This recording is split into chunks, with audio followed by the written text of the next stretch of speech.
Let me show you how to purchase a $100,000 vehicle or less, 0% down with no co-signer. Let's go.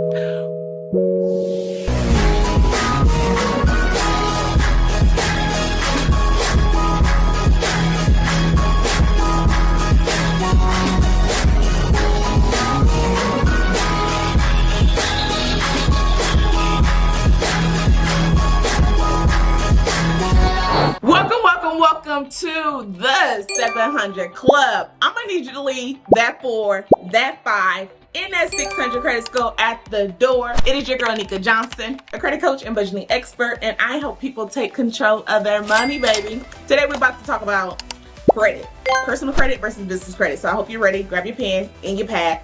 Class is now in session. First thing first, a lot of people don't even know what is credit, to let alone be able to differentiate the difference between personal credit and business credit. So your personal credit score is that adult GPA.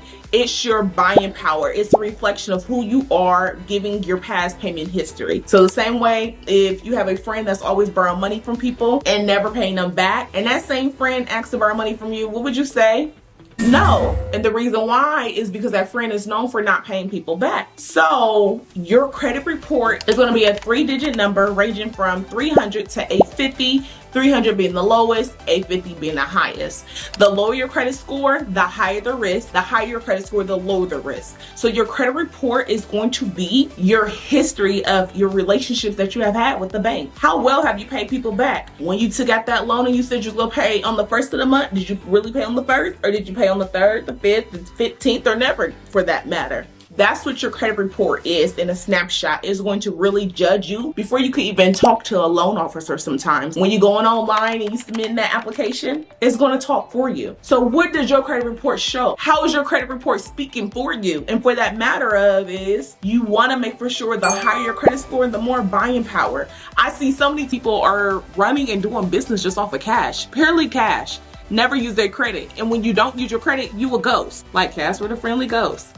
But never mind that. You have to make for sure you understand what is your credit to utilize it, because it's all a strategy. Sometimes we always make it seem like it's more complex than what it is. But how can you sit up here and say that you want to increase your credit score, but you don't even know what makes up your credit score? And I think it's about, no, you need to understand the 5 primary components that makes up that credit score, aka that adult GPA. From your payment history, from your utilization, from your length of credit history, from the types of credit, in your heart increase. Those 5 things makes up your credit score. It doesn't matter how much money you make to say, oh, I got to make a lot of money to have A+ credit. That is false. Your income is not a direct correlation or impact of your score.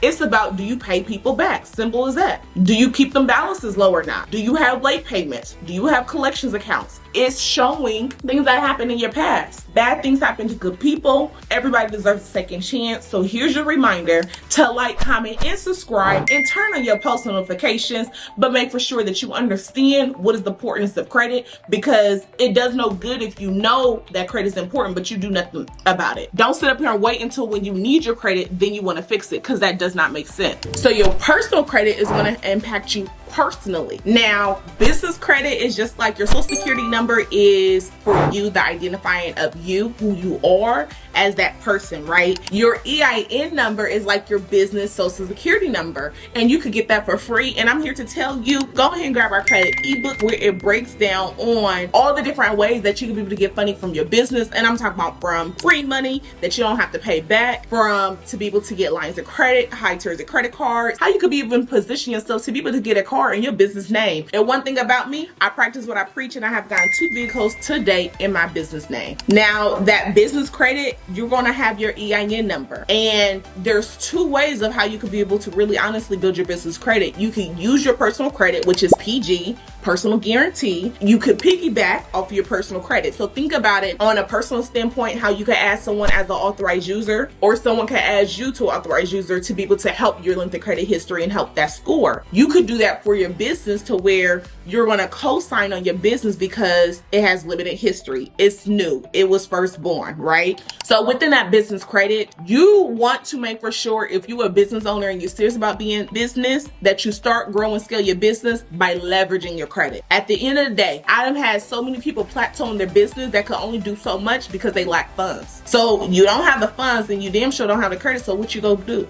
Are you gonna give the equity? Is your business a model that someone even wants to invest into? So when you think of business credit, you could be able to get, net 30 accounts. So I have a client, for example, that invested $150,000 of her own money into her business, but personal credit was piss poor. Now, if she want to go buy a building, if she want to acquire a business loan, guess what? What they're going to do is pull your personal credit. So the fact of the matter is when they're pulling your personal credit and they see late payments, collections accounts, you couldn't pay a $35 payment, you couldn't pay a $400 monthly payment. How could you sit up here and go to the bank and ask for a $10,000 loan? How can you go to the bank and ask for a $20,000 loan? This is why, as you are building your business, your personal credit is just as important as your business credit. Yes, people go sit up here and tell you that you can build business credit with bad credit, but there's only so much further you can do. You go get some cheap, crappy cards and a couple accounts that may report, but you can't do much unless you have your personal credit together. So I'm here to tell you, why the heck you couldn't manage a $10,000 loan on your personal side? Why would somebody go give you the same $10,000 on a business? Remember why I told you it's about the risk assessment, and we want to assess that risk. Now, business credit,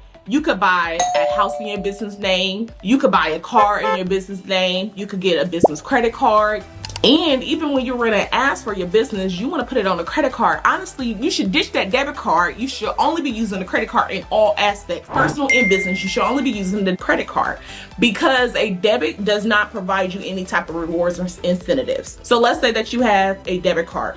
You go to the grocery store and you're gonna spend $500. That's $500 of your money. Now imagine going to the grocery store, let's say you have a daycare or you just have a larger family, and you have a credit card that's gonna give you 3% back or 5% back. You're gonna get a point for every dollar you spend. So imagine going to the grocery store and you spend $500 of your own money using a debit card, you get nothing, versus getting a credit card and you get 1 point for every dollar you spend. Now you got 500 points if you just spent $500 with using a credit card.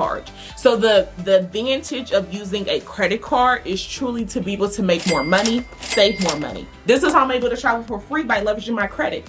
So your business credit, the same credit cards you can get on your personal side, you can get on your business side. Also, you want to make for sure that while you're building your business credit and having it properly structured, is because you want to make for sure you have that legal protection. It's not impacting your finances, because how you could be able to hide your credit card utilization, okay, is by leveraging business credit. The purpose of this video is to be able to provide the foundation and the nuggets about the difference between personal credit and business credit. They're both are equally important. And if you need more assistance as far as the depths of business credit, I got you covered. No private white label, no master resellers, real information, straight to the point to truly help you.